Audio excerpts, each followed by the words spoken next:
Magandang tanghali. Ako po si RP Lazaro. Magandang tanghali. Ito na naman ang palikerong tapat, babayarong banal, kung saan manyaki sa hindi minindot o walang pahintulot, ang pantas na talipandas, ang komentaristang kupal ka, Dennis Reyes. Yan. At napansin niyo, tatlo na ho kami ngayon. Kasama ho namin former Congressman, Dean of Law, JV Bautista. And ayan, ang pag-uusapan natin, ayokong gamitin yung salitang yun, pero sabi nila panggagahasa daw sa ekonomiya ng bayan. So, pera natin ang kinukuha. So, yun ang pag-uusapan natin ngayon. Magandang tanghali sa'yo, Attorney JV Bautista. Magandang tanghali, RP at Dennis. Magandang tanghali at magandang tanghali rin sa lahat ng nagsusubaybay sa inyong vlog. Ayun. Magandang tanghali, idol. Actually, talaga idol ko yun si Boss JV Bautista. One of the magaling talagang magsalita at mag-explain ng mga issues. Salamat, Dennis. Salamat, Dennis. So, it really is a highlight of our show na guest natin si JV para bahagyan tayo ng nakikita niya sa mga mainit na issue ngayong araw na to. Oo. I will start, sir, with a quick question, Well, I saw that video na kasama ka, may mga kasama ka sila, Mr. Lorenzo Tañada, sila Talyodi, kasama mo. Meron kayong statement na binibigay. Baka pwede mong ipaliwanag, sir, kasi habang nanonood ka nito, pinipaste ko yung video on top of this, so, na madyo-jokes na post yan. So, makikita nila kung ano yun. Baka pwede mo kaming paliwanagan, sir, kung ano po ba yun? Okay. Ganito yan, no? Merong kaming tinatag na grupo, kilusan ito, no?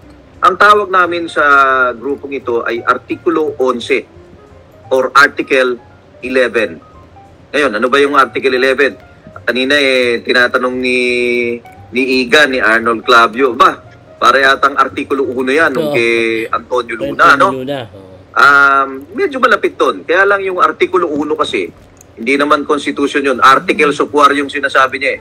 Sabi ni Antonio Luna, ang hindi sumunod sa utos ng may autoridad sa kanila, the military, no, ay babarilin. Yun ang Artikulo 1. Ito naman atin, Artikulo 11. This is about the accountability of public officers. Ang unang-unang statement ng Article 11 sa ating 1987 Constitution is that public office is a public trust. Ayan, Kaya, kami, nagsama-sama kami at lalagana pa namin to. Marami pa kaming hihikayatin na sumama dito. Ang layunin nito ay mag-galvanize at mobilize ang ating mga mamamayan. This is going to be a citizens initiative, no? Na manawagan na itong ating mga opisyales na pinagsabihan na ni Pangulong Marcos noong kanyang nakaraang State of the Nation, na mahiya naman kayo, pero mukhang hindi naman nahihiya dahil nung sinabi niya yon ay nagpalakpakan pa silang lahat at nagtayuan pa sila. Mukhang ayaw talaba ng hiya. At ngayon, makikita natin yung spectacle ng sila mismo gusto nilang imbestigahin yung mga sinasabi ni Pangulo na may mga flood control projects na mukhang ghost project. O kaya kung meron man, ay maninipis ang semento, maninipis ang bakal, ibig sabihin, merong kumita.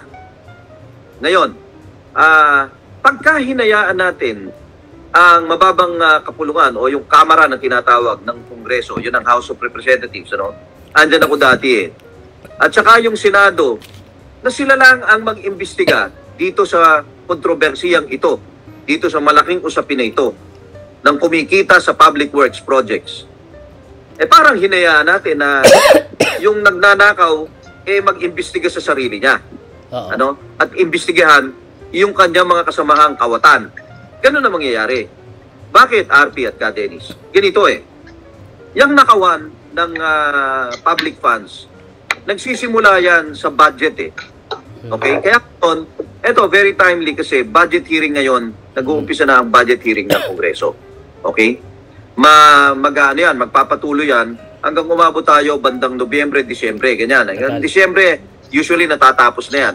At bibigay na yan sa Pangulo. Pagkatapos dumaan yan, meron pa daw small committee ngayon sa House. Sabi ni Congressman Toby Chanco, nung araw naman, hindi ko naririnig yan. Pagkatapos meron pang BICAM na tinatawag. Diyan sa BICAM, niluluto na nila lahat. Senador, congressman, ito pasok mo dyan, ito lagay mo dyan, ito para kay ganito, ito para kay ganyan. Ngayon, doon papasok ngayon sa loob ng budget na yan, yung General Appropriations Act, yung tinatawag na mga public works project. Ano yan? Yan, flood control. Halimbawa, flood control. Diyan tayo sumiro ngayon kasi yan ang yan ang pupuruhan ngayon eh. Lalagyan niya na kung ilang bilyon. Ngayon, syempre, dahil may mga malalakas na mga senador, malalakas na congressman, sila bibigyan yan. Okay? So, itong project na to, ang magtuturo nito kung saan ilalagay si Senator Villanueva. Example, no? Okay? So, sasabihin ni Senator Villanueva, ilalagay ngayon sa Bulacan. Pagka yan ilalagay sa Bulacan, ang mag-i-implement ng project is DPWH. Hindi ba? Yung Department of Public Works. Ngayon, yung DPWH, hahanap ngayon yan, supposedly, ng kontraktor. Yung kontraktor, magkakaroon niya ng bidding. Kung sino manalo sa bidding, ayun ang gagawa ng proyekto, yun ngayon ang babayaran. Yun dapat ang mangyayari in a regular implementation of the project. Pero regular ba yung implementation? Dito nga yung pumapasok yung tanong. Mukhang hindi. Bakit? Kasi, ito, matagal ng kalakaran to, RP tsaka Dennis matagal ng kalakaran to. Yung kongresista o yung senador, meron ng kontratista na napili yan. Meron na. Walang bidding, sir? Walang bidding? Ha? Wala lang bidding yon? Hindi, madaling yahin ang bidding. Moro-moro. Moro-moro. Ganito na. Oo. Yang kongresista, lalo na, meron niyang alagang district engineer. Di ba? Yung inaresto nito huli. Oo. Ngayon, doon sa mga probinsya, merong district engineer. Okay? Hindi naman corresponding to the district of the congressman yan. Yun lang ang tawag. Yung district engineer, sumusunod dyan kay congressman or kay congresswoman. Kung ano gusto ni congressman, kasi project niya yun eh. Yun ang nangyayari. Nagmumukhang project niya eh. Sa kanya galing yung pondo. Okay? Oy, project ni congressman so and so yan. Di ba? Project ni congressman Saldico yan. Sa Albay. O sige, anong gagawin natin dito? O ayan. So pupunta ngayon yan sa DPWH. Alaga na ni congressman yung DPWH eh. Alam na niya kung sino ang kontratistang pananaluhin. O kamukha si Saldico. Kontratista yan eh. Kung hindi man siya, may kaibigan siyang kontratista o kapamilya niyang kontratista, yun ang mananalo. Sigurado na yun. Predetermined yun eh. Kalokohan niya mga bidding na yan. Ginawa na. Bago pa magsimula ang project, yung kontratista, kung siya man ay hindi iba sa congressman, o kung siya man ay iba, bibigay na niya yung advance niya kay congressman. O ayan na yung para kay congressman. O bibigay na niya yung advance niya sa DPWH. Ayan na yung para sa DPWH. O ito pa for the boys. O ito para sa COA. Ganyan ang nangyayari. Pati Pag COA tinuloy na yung pala? project, konti na lang natitira. Pati COA? Pag implement na yung project, konti na lang. Konti na lang ang natira. Matabang na yung semento. In fact, ang advance can come years earlier. Like, nagbibigay ka ng advance during election time. O boss, mag-a-advance na ako sa'yo, election. O eto bibigyan. Diba? Para yung unang 2 taon ng nanalo yung sinuportahan mo, yun ang panahon para ibigay niya sa'yo yung bawiin mo, yung in-advance mo sa kanya. Tama. Eto, Dennis kasi pag eleksyon, matindihan ang pangailangan ng pera ng politiko eh. Siyempre, oo. Iba politiko, nakaipon na. Marami na silang public works sa kickback na nakuha. Naipunan nila yan. Kaya lang, mayroon pang iba, hihingi pa ng funding. Lalong-lalo na sa senador. Nakita mo yung example ni Senate President Jesus Cordero, no? Hindi ba, nagtataka sila bakit punta yan doon sa House during the budget hearing. Nakita mo, meron siyang inaasikaso doon. Parang meron siyang gustong i-follow up. Yun ang lumalabas eh. Kasi nakuha siya sa camera eh. Ngayon, sumingaw ngayon na yung isang funder niya nagbigay ng 30 million. Yun lang ang report, ha? Nadyaryo Kasi, din, oo. Yun lang naman ang nilagay sa record, pero malay natin. Malabo yun lang yun. Malamang mahigit pa yun. At 230 yun, hindi natin alam. Kasi hindi naman chinecheck ng COMELEC kung totoo yung donasyon na yan o hindi Basta kung ano lang i-report mo. Di ba? O ngayon, wala rin nagsasabi ng totoo sa SOSE. Ano yun? Wala rin nagsasabi ng totoo sa SOSE. Wala Diba? nagsasabi. Wala nagsasabi niyan. Ngayon, lumabas ngayon, itong nagbigay sa kanya di umano ng 30 million na donasyon para doon sa eleksyon noong nakaraan ay isa sa mga kontratista na flag down ngayon dito sa mga ghost project na nangyayari dito sa mga flood control projects. O paano ngayon yan? Diba? Sino kumita dyan? Baka yun yung sinasabi ni Ka Dennis na na-advance na. Oo. Hindi necessarily kukunin mo agad doon sa project. Pwedeng nanggaling na yun sa kontratista kasi bayad ka na. Binigay na ni kontratista sa'yo yung gusto mo, yung kailangan mo. Pero doon sa project, marami pa ulit babawasan dyan. Bibigyan ka pa ulit, o kaya pupunta kay DPWH, o kaya pupunta kay COA, kung kani-kanino pupunta yan. Sabi ni... Ang bayan, kukunti na lang yung para sa actual na proyekto. Sabi ni... Nanipis na yung bakal. In one episode ng News 5, nagkaroon daw ng... Sabi ni Ed Lingao, na ewan ko, napanood din yun, no? Magkaiba daw, loophole daw yun magkaiba daw yung tao. Kung nga si Ka Dennis, tumakbong congressman, ako, kontratista. Merong RP Lazaro construction firm. Pero pag yung perang 30 million, binigay ko kay Ka Dennis sa running for Congress, nanggaling daw kay RP Lazaro, the individual, hindi daw bawal yun. Kasi iba naman daw yun hindi daw nanggaling sa RP Lazaro, the construction firm. So yun ang sinabi that was an explanation of Ed Lingao as a possible loophole. Now, what do you think about this, sir? Maaaring legally speaking, pagdating na natin sa ebidensya, kaya lang matatay up mo naman yan Kasi sa aming mga abogado, meron yung tinatawag kasi na artificial na personality ng korporasyon Yung korporasyon kasi, ibang tao yan kaysa sa may-ari. Okay? Ibang tao yan. No? Kaya pero ang words ng law is no person juridical or natural. Correct yun. Tama ka doon. Kaya puta hindi lulusot yun. Kasi sinabi ng batas both juridical and natural persons. In your example, RP, kung RP Lazaro, halimbawa, the person, nagbigay, pero kontratista si RP Lazaro at nanalo yung kumpanya niya ng bidding, na-awardan. Yun na yun. May liability na yun. Siya na yun. Makes sense. Siya na yung kontratista. Pero ito kasi ngayon ang recent phenomenon natin. Nung araw, yung mga congressman, yung mga senador, nag-aalaga lang ng kontratista yan. Pero ngayon kasi, marami na sa mga congressman, ito magandang subject na investigation to, sila na mismo kontratista. Sila na. Mga governor, mga congressman, sila na kontratista. Para si Bongo. Para si Bongo. May construction firm daw yung pamilya. Sabi. Sino? Si Bongo. Puta, si Bongo. Ang pangalan ng construction company, CLTV. Ano CLTV? Christopher Lawrence Steve Go. Correct. Ang ilang pangalan pa niya. Pangalan niya pa talaga. Pero hindi daw siya yun. Hindi, pero actually, that's a recent phenomena. Ang nangyayari kasi dyan is, yung mga kontratista, nagsimulan tumakbo sa party list. Nung nakatikim na sila na nanalo sila sa party list, then some of them started invading yung mga district. Kasi yung mga lumang matatandang politiko, lumalabas na ang kontratista mas marami ng pera. Tama. Natatalo na sila. Tama yun.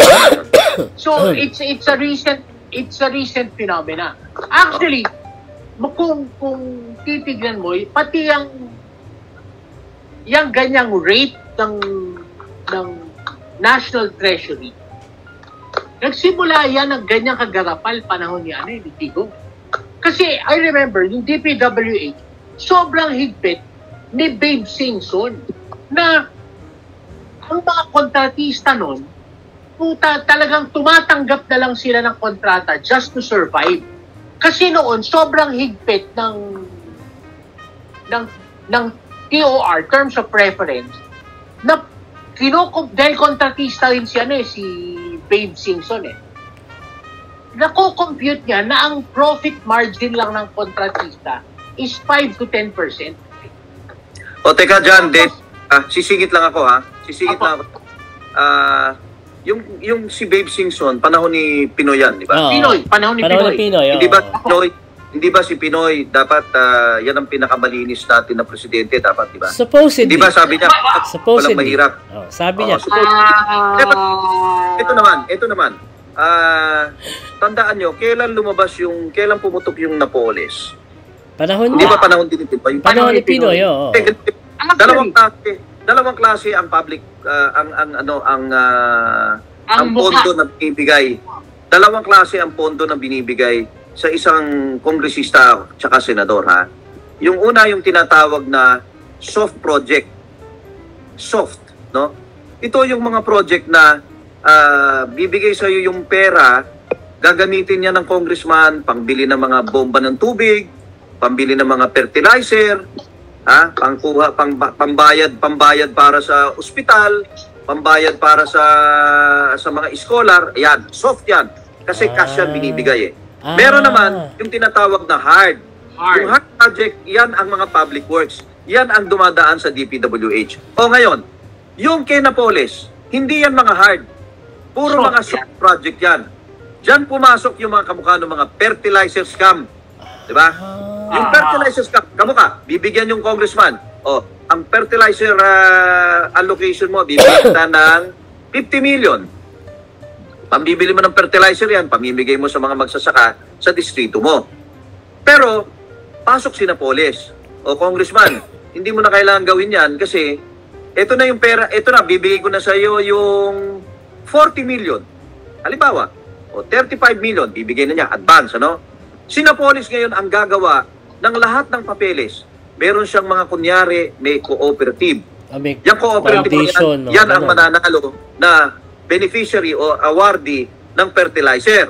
So, bibigyan yun, yung paperwork, pakikita na i-deliver yung fertilizer dito sa cooperative na to at tinanggap. O, ayan. Pero, ang katotohanan, walang fertilizer na binigay. Papel lang. Hati-hati na yung pera. Noon kasi, mahirap tumira sa hard project. Ang hard project noon, 30% sama na lahat ng for the boys. Tama. So, ang binabanata noon, nauso naman yan, yung soft project, ginagahasa nung panahon ni Gloria. Okay? Nung panahon ni Gloria nagsimula yan, yung mga foundation na inabuso nung panahon ni Napoles. Kaya nung panahon ni Pinoy, nagkaroon ng national yung commission para i-certify yung mga foundations, yung mga cooperatives. Kung hindi ka certified doon, hindi ka pwedeng tumanggap ng government funding. Kasi remember, madali noon gasain ang soft projects kasi tax-free yan na ibabawas mo sa taxes yan. Nung hinigpitan ngayon, yan ay yung naglipatan na to hard projects. Among the hard projects kasi, pinakamadaling gasain ang flood control. Kasi pag umulan po, nakinaano rin diba? Pwede mo sabihin, asan yung construction? Ayun inanod na nung ilog. Usually sa malalayong lugar yan Oo, sa mga probinsya. Oo, malalayong lugar yan. Yung mga pinanggagalingan supposedly ng tubig. Pero may narinig akong interview nung governor daw si Lilia Pineda sa Pampanga. Sinasabi niya, hindi niya alam kung saan pinaglalagay ang mga project na yan. Wala naman daw master plan So, lumalabas. Kasi ito, mga national project yan hindi naman involved ang LGU. So, posibleng hindi niya alam. Ibig na nag-i-implement niyan, yung pera nanggagaling doon sa GAA na inallocate ni congressman o ni senator. O kaya, makakuha lang ng project, maka-report lang ng accomplishment, okay na. At makuha ng pera, tama na, tapos na. Tapos na. Pero ang totoo, either nilagyan lang ng manipis sa simento na after a few months, madudurog, mababakbak, o wala naman talagang totoong project. Ghost pala talaga. Pero, yan ang situation. Pero ang tanong ko ngayon is, going back to sa original yun, is, how do we demand accountability? Di mayaman sila? Hindi wala nang umakyat. Teka, ito ngayon, ito ang gusto kong sabihin. Tama yung sinasabi mo, RT, na itong mga ito, malaki ang posibilidad na sila ay makalusot. Bakit? Nasa isip ko kasi, sir, si Dila Diskaya, daming kotse. Paano mo ba panagot yan? Oo, sila may gustong mag-imbestiga ng sarili nila. Oo. Yan. O sige, nag-umpisa na sila. Meron ng investigasyon ginagawa daw ang House, andun yung ang Committee of Accounts ng congressman galing sa Ako Bicol. Sipin mo yan, chairman nun, galing sa Ako Bicol. Yung Ako Bicol, kanino bang Kanino bang party yan? Party list yan? Hindi ba kay Saldico? Saldico. Sino ba si Saldico? Kontratista. Oo, dating Appropriations Committee na mismo ay isang kontratista. Hindi ba? Ngayon, sila mag-imbestiga ng sarili nila. O yung Senado, ganun din. Gusto nilang imbestigahan daw at patatawag na nila yung mga kontratista na patatawag nila, yung naglabas na sila listahan. Ito ang aming gustong sawatain sa pamamagitan nitong paglabas at paglantad ng ating Artikulo 11. Kaya nga sana ito ang end goal nito ay makapag-drum up ng support at makapaghikayat ng marami sa ating mga mamamayan na huwag tayong pumayag sa ganitong klaseng Oo naman, Diyos Par Joseph. O puro-moro, di ba? Kaya ang gawin natin, let us apply pressure, public pressure on the President. Mag-issue ka ng executive order, mag-constitute ka ng Citizens Commission na siyang magagawa ng investigasyon. Ito yung third party na sinasabi nila. Kumuha kayo mga kapanipaniwalang tao. Kasi pag hinayaan mo lang sila, hinayaan mo yung mga congressman tsaka mga senador na yan, luto lang. Luto pakaw lang. Luto pakaw yan. Totoo yan. Luto pakaw yan. Siyempre, magtatakipan sila, di ba? Wala silang pahanap. Maiisip mo ba naman na meron silang kasamahan doon na kakasuhan nila sa ombudsman dahil kutsabaan pala with the DPWH saka sa kontratista. Siyempre wala. Diba? Ilpinisin nila lahat pangalan nila doon. Ng lutong mukaw yan. Kaya hindi dapat payagan na sila ang gumawa ng investigasyon. Kasi sila pinagbibintangan eh. Paano ba naman yung pinagbibintangan? Siya rin ang mag-iimbestiga sa sarili niya. Abay, walang mangyayari dyan, di ba? Naglolokohan tayo. Totoo naman. So, ang aming panawagan, magkaroon tayo ng tutuhanan na commission, investigative commission, to get to the bottom of this. Yung, halimbawa, ilagay mo dyan si Chief Justice Renato Puno. O yan, sigurado ka. Ang integrity niyan, walang makakatawat. Halimbawa, ilagay mo dyan si Cardinal Ambo David. Kung may panahon siya na tulungan tayo para diyan. Ilagay mo yung retired general ng Armed Forces, si General Alexander Yano, halimbawa, si Benji Magalong, yung mayor ng Baguio, ilagay mo diyan, isama mo diyan. Iyan ang o kaya itong actually, boss, may palag ako doon kay Magalong. Ha? May palag ako doon. Bakit? May involvement din yung mama. Sino? Si Magalong. Walang dapat nakaupo. Walang nakaupo. Oo. Walang nakaupo ngayon. Tama yun, yung full retired. Si Magalong maingay lang pero... Ang gusto mo, Dennis, yung hindi nakaupo. Oo. Okay din. Alam mo, isang pwede dito. Alam mo kung isang pwede dito. Kasi mawawalan ng trabaho si Torre. Oo nga. Diba? May ililipat daw, boss. Iyon, sisik. Maaari siyang ilipat. Pero kung hindi man siya bigyan ng trabaho kasi, pasok po siya hindi dyan. siya PNP. Pwede. Oo. Kailangan retire dahil yung 4-star rank, isa lang ang pwedeng meron yan eh. Pag binigay kay Nartates yun, wala na, hindi na pwedeng dalawa silang 4-star rank. Forced retirement si Torre. Oo. Ngayon, kung wala na siyang ibang bibigay na posisyon sa kanya, di sumali siya dito. Isa sa mga ibang imbestigan. Kaya yung removal ni Torre, yung nilabas si Bersamin, komplikadong issue yan.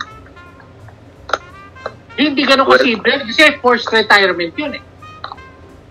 Oo. Because by law, isa lang forced pa eh. Ganun pala yun. Ngayon, hindi nila alam ang sagot doon. Kasi tinanggal lang siya as chief PNP. Hindi siya pinag-retire. Kailangan siya ma-retire. Oo. Yan yun. Kasi hindi po pwedeng upo si Maltates as chief PNP nang hindi siya 4-star. Oo kailangan 4-star eh. Ngayon yung 4-star na yon, na kay Torre ngayon yun. Na kay Torre. Oo. Kaya kailangan bumaba siya bilang pulis para mawala yung makes sense. No?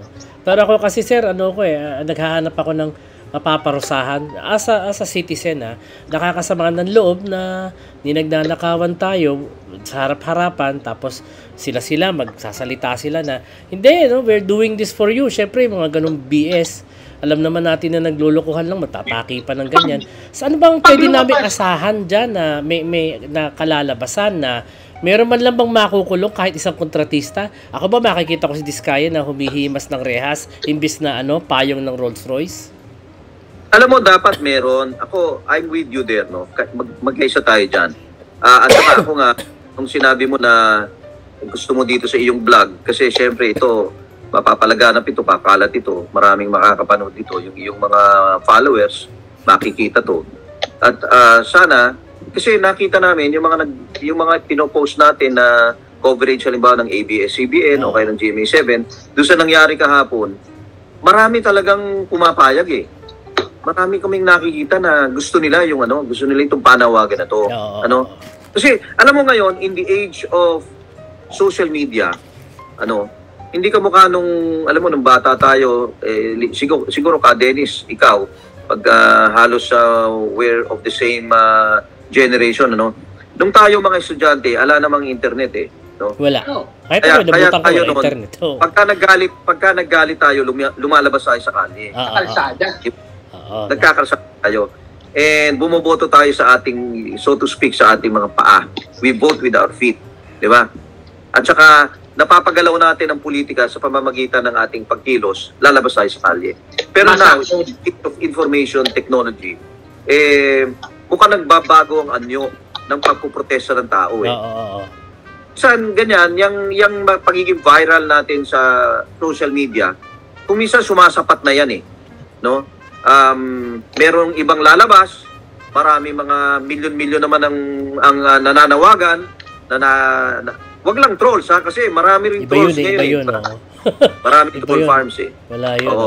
Wag lang yun. Kung yung totoong social media, yung mga totoong followers niyo, totoong mga followers sa mga nagbablog, kung yun ang mga nangungusap na taking a stand, talagang sila ay pumuposisyon na ang gusto rin lang makita dito ay may makulong. Oo. May managot. May managot. At hindi pwede ka managot dito, DPWH lang. At nakakontratista lang. It takes 3, tango. This kind of tango takes 3, no? Troika ito eh. Oo. Kailangan ito yung congressman o senador kasi sila naglagay ng pondo at sila binibigyan ng advance or ng kickback. Yung kontratista kasi silang yumayari ng project at yung DPWH. Kasi sila nag-a-allow nito, silang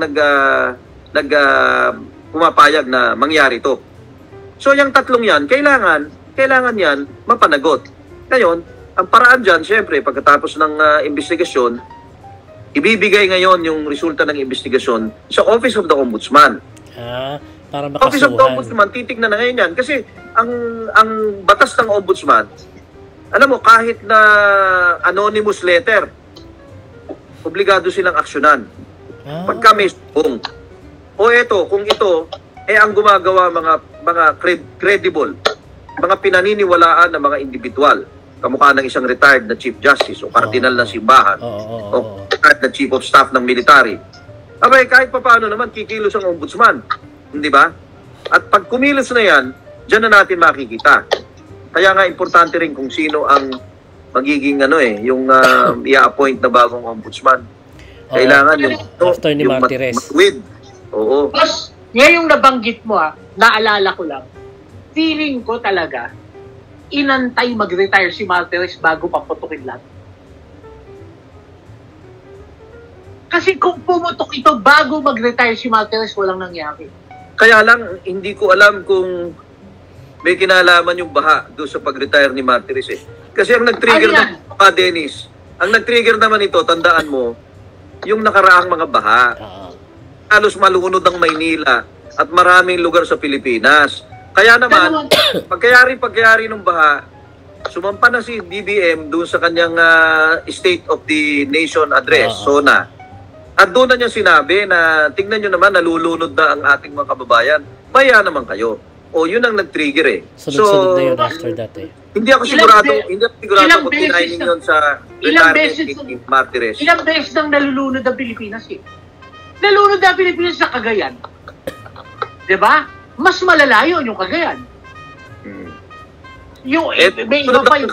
Sino ba nakaupo nun? Diba? Si Digong. Hindi, si ano na, si BBM na. Si BBM. BBM na. Ako feeling ko pinatapos muna to si Martires eh. At tingin ko marami pang puputok niyan. Alam mo, maari rin naman. Maaring tama rin yung spekulasyon mo na yan. Maaring may kinalaman din yan, hindi natin alam. O maaring nagkataon lang. Pero importante ngayon, importante timing eh. Oo. Ang importante ngayon, ang taong bayan masangkot na dito sa dito sa panahon nito. Okay. Ngayon na nandyan na tayo sa punto sinasabi nyo, ako taong bayan, ako mamamayang galit, anong pwede kong gawin? Anong pa pwede kong gawin? Meron ba akong pwedeng samahan? Meron ba akong pwedeng pirmahan? Pwede ba akong, paano ako makikiisa sa galit ng sambayanan regarding this issue? Oo. Alam mo, maski noong kami kumikilos, meron kaming tinatawag na yung degree of participation ng mga gustong sumali. Merong iba, sasali lang sa pamamagitan ng pagpirma o pagbigay ng kanilang suporta. Halimbawa, suporta sa Facebook. O kung anong mga lumalabas na balita dyan, binibigay nila yung kanilang suporta. Yun ang pinakamababa, di ba? Yung iba, they will even go out of their way para sumali kung meron man panawagan itong samahan na to na lumabas tayo. Halimbawa, magpakita tayo, mawak tayo ng placard, that is a higher level. Of course, the highest level is sumali ka. O kaya, buka ng sarili mong grupo. Di ba? Mag-organize ka ng sarili mo, yung mga kaibigan mo, gumawa kayo ng halintulad na organisasyon na kilusan. O kaya, kung may kilusan na, sumama ka na lang dyan. Ayan ang mga variation. Actually, ako gusto ito lang siya, People's Tribunal. Ang lahat ng hearing, bukas. Iba kasi ang tribunal. Magbibista yan eh. Oo. Yung People's Tribunal kasi, siyempre, it will function like a court. Pero doon lalabas lahat? Susundin yan lahat ng mga universally accepted procedure ng isang judicial body. At ako na ang magsasabi sa inyo bilang isang abogado na who has been practicing for the last 40 years. Mahigpit ang pagdinig sa loob ng isang judicial body. Makanti mo lang ang ebidensya dyan. Makagawa ka lang ng yung reasonable doubt na tinatawag. Yung pagdududa lang na pwede namang hindi ito. Pwedeng hindi ito ang gumawa ng kasalanan. Mawalan niya ng ganun kahigpit kasalanan. At saka hindi mo pwedeng i-summary proceedings lahat yan. Kailangan niyang bistahin mo ng maayos, mahinahon. At saka kailangan yung mga huwes mo dyan, mga talagang qualified na saan ba makikita yung qualification na yan. Kasi yung sentensya niyan, magkakaroon ng puwersa ng otoridad ng Estado eh. Dahil nga tribunal yan. Unless of course, ang gagawin mo lang parang isang people's tribunal lang na for propaganda purposes. Pero hindi naman ganyan ang gusto natin. Ang gusto natin, mapanagot. Ang gusto natin, makulong. May makulong. Kasi kung pwede ma-sequester yung kanilang kayamanan. Ma-sequester yung 40 Rolls Royce. Kung gusto nating makulong, kailangan lahat ng ebidensyang makukuha natin malinis at matibay. Tama yun. Walang doubt. Pero that is why ako mas gusto ito ko yung naman ang tribunal. dyan, ano? Sa aking obserbasyon. Alam mo, sabi ni Erap, ang politika, weather. Totoo yan. Weather. Ngayon, tingnan nyo nung panahon ni Noy, kinulong nila si Jinggoy, Si Jinggoy, si Corona. kinulong nila si Bong Revilla, kinulong nila yan, di ba? Tsaka mayroon pang ilang mga kongresista yata, pinakulong dahil sa PIDAP. Yeah. Dahil dyan sa mga di ba? Sa mga Napoles, kinulong nila yan. Okay, maganda na, binista. O, ano nangyari? Napawalang Hinintay sala. na biglang wala si Pinoy. Naging Duterte na.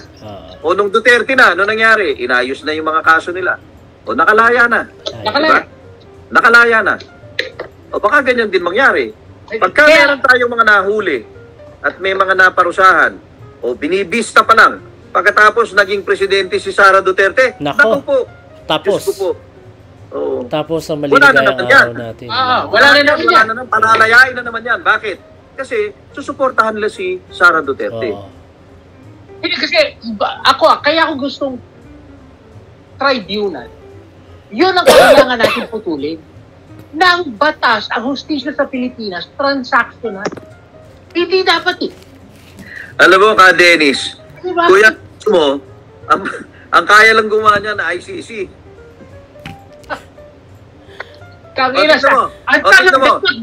dadamputin Yung ICC, kahit maging pangulo kahit maging pangulo, wag naman sana ipahintulot ng langit. Wag sana. Kahit maging pangulo itong Sara Duterte. Ako, wag po. Hindi maapektuhan yung kaso ni Digong doon sa ICC kasi hindi naman sila kayang diktahan Totoo yan.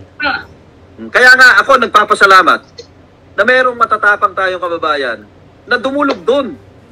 At doon isinabi yung mga laganap na patayan ng mga kapwa nating Pilipino na nangyari dito sa ating bansa. Kasi hindi kaya ng husgado natin dito yun.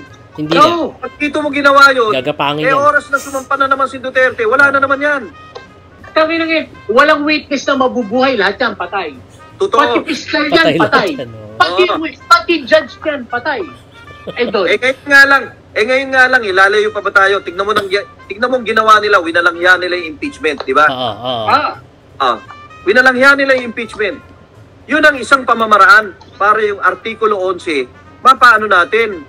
Yung talagang maisabuhay natin. Kasi public office is a public trust. Ngayon, gusto ng mga mamamayan marinig kung ano nga ba ang ginawa doon sa milyon-milyon na confidential funds na ibinigay kay Vice President Sara Duterte. Bakit ayaw nilang payagan? Ayaw nilang payagan. Hindi naman, kahit pag-usapan na lang, di ba pag-usapan? Oo. So, meron talagang malakas na culture of impunity dito sa ating people. Impunity. Power dictates everything. Pagka ikaw nakaupo sa kapangyarihan o kaya ikaw ay pinoproteksyonan ng mga nakaupo sa kapangyarihan, wag ka nang matulog ka na mahimbing at ikaw ay makakalaya, ikaw ay makakaalis sa iyong kulungan. Sabi nga ni Dennis, scatter ka na lang daw. Oo. Ganyan na nangyayari. Pero alam mo, boss, ito, speculative. Pero ang pakiramdam ko, parang bumalik tayo 1971.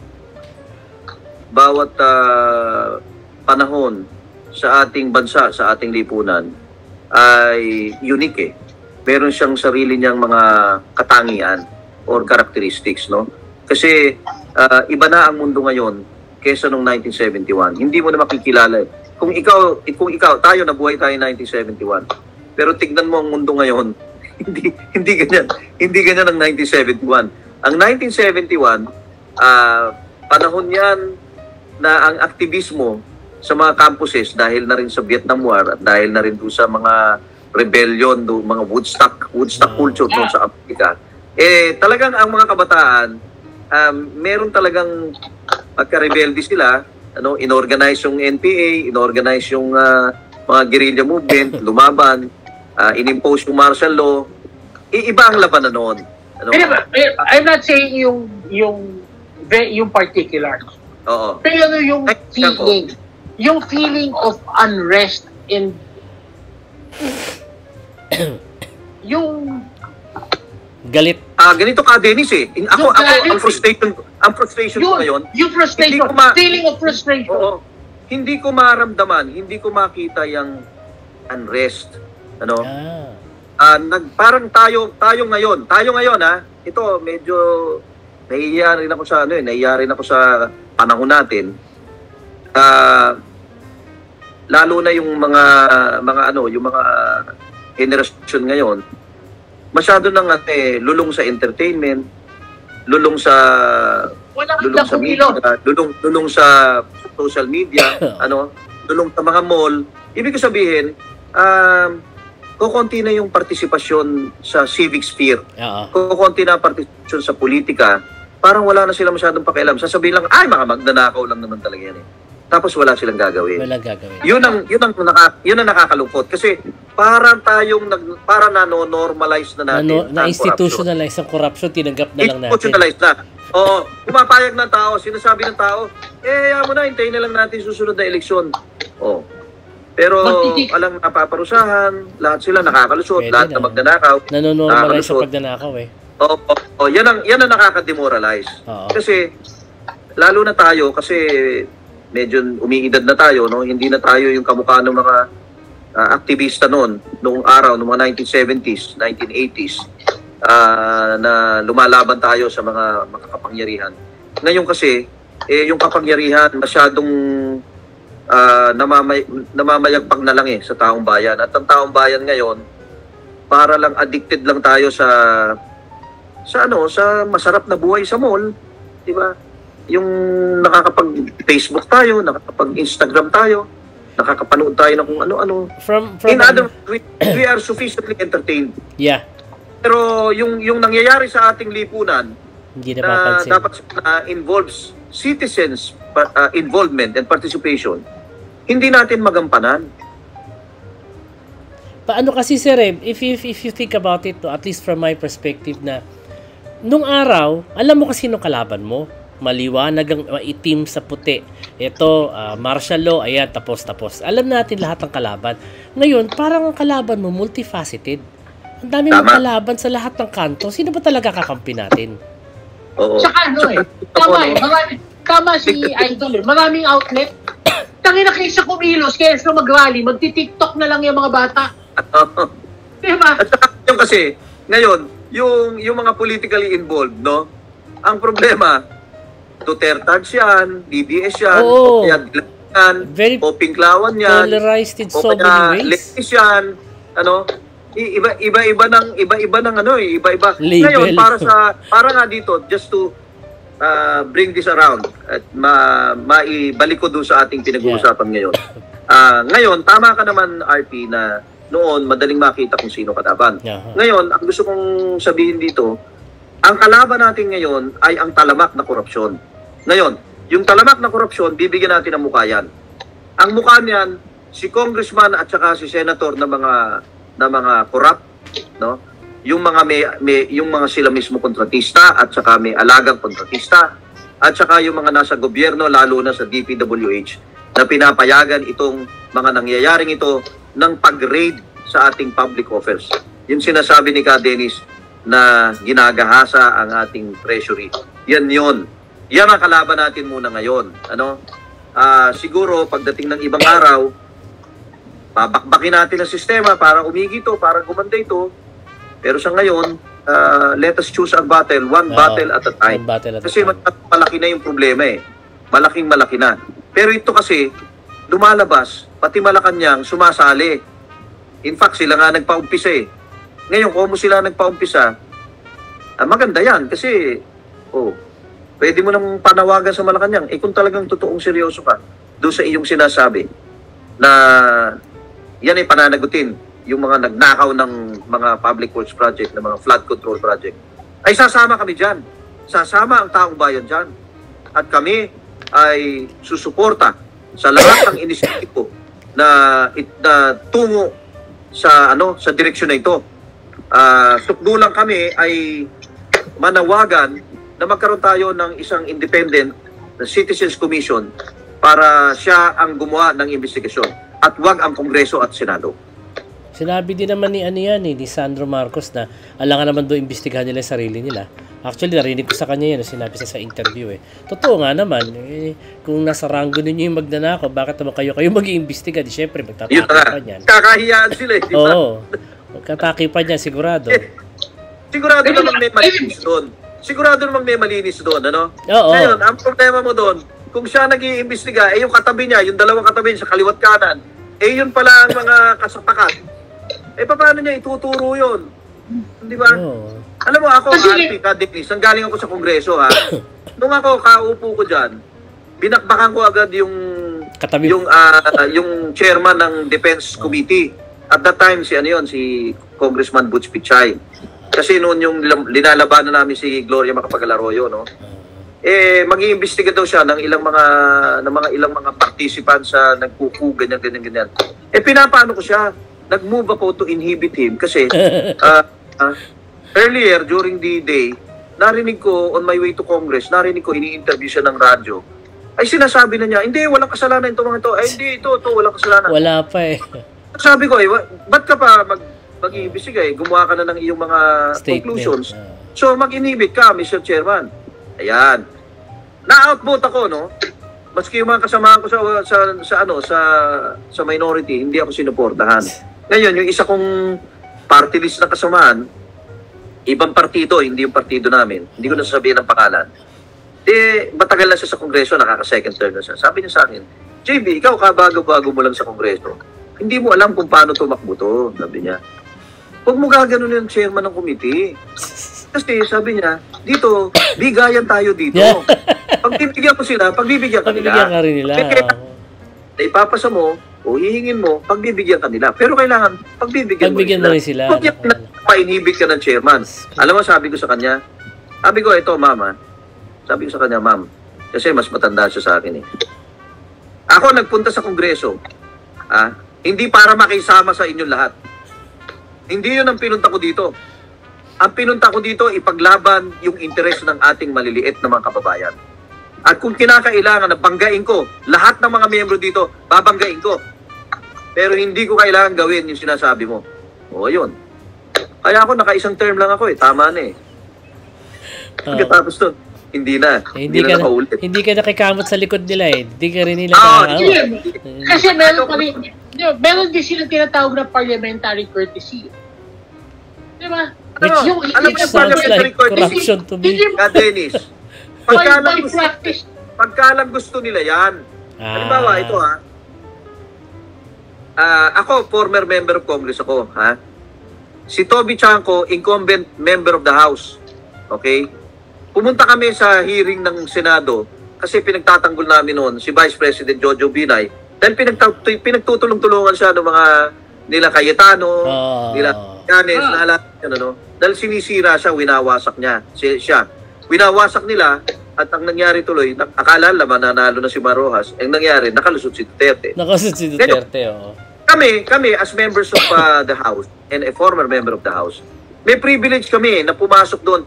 In fact, pwede kami tumapak sa plenary nila eh. Pwede eh. No? We are given that courtesy. Anong ginawa sa amin?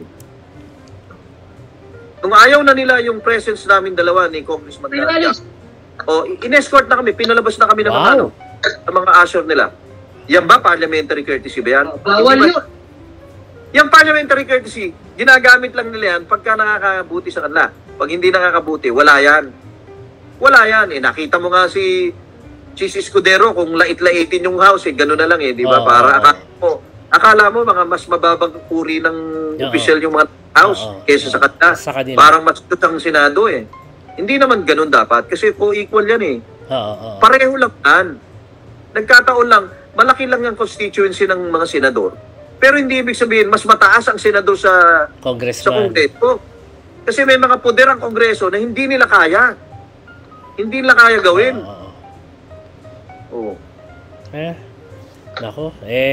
Maraming salamat.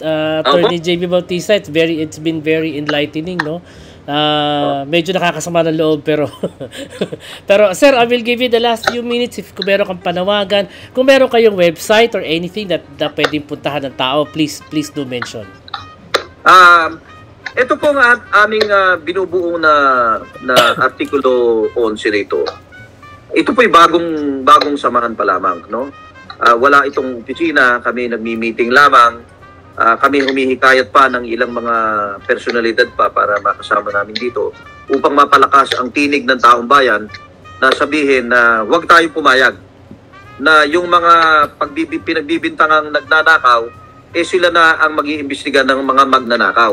Kasi walang kakahinat na niyan, walang mangyayari dyan. Ang ating panawagan ay sana mga mamamayan, mga respetadong mamamayan ng ating bansang Pilipinas, na milyon-milyon naman tayo ditong Pilipino, bakit ba naman hindi natin maipagkatiwala ito sa ilan sa ating mga respetadong mga mamamayan?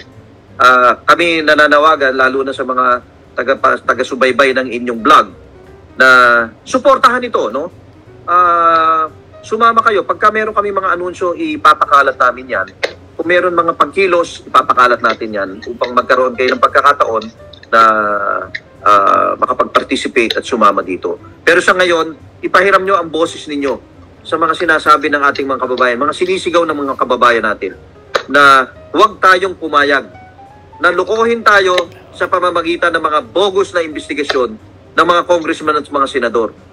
Sila na nga ang kumuha ng ating salapi, ng ating kaba ng bayan, tapos gusto nila, sila pa mag-aabsuelto sa sarili nila. Huwag tayong magpaloko. Maraming salamat, sir. Salamat. We will put this in our Facebook page para kung meron kayong i-boost namin, lagay namin sa Facebook page namin para mapakalat. Maraming salamat. At alam ko, kanina pag gustong itanong ni RP, pwede ba kami sumali? Pwede. Padadala ko sa inyo ang mga details pagka meron tayong Yes, please. Pagka meron tayong harapan, ha? Oo, tapos papadala din namin. Mag-iimbita rin kami ng mga tao na ayaw magpanakaw. Yes, sir. Saka parang kulang ang oras. Oo nga. Ulitin na lang natin. Ulitin natin ito. Oo. Sige. Anytime. Part 2 and part 3. Part 4. Anytime. Many thanks, Attorney JV. Maraming salamat po sa nakikinig. Ako po si RP Lazaro. Ito na naman po ang Pantas na Talipandas. Ka Dennis Reyes, nagpapaalam. Babalos. Thank you.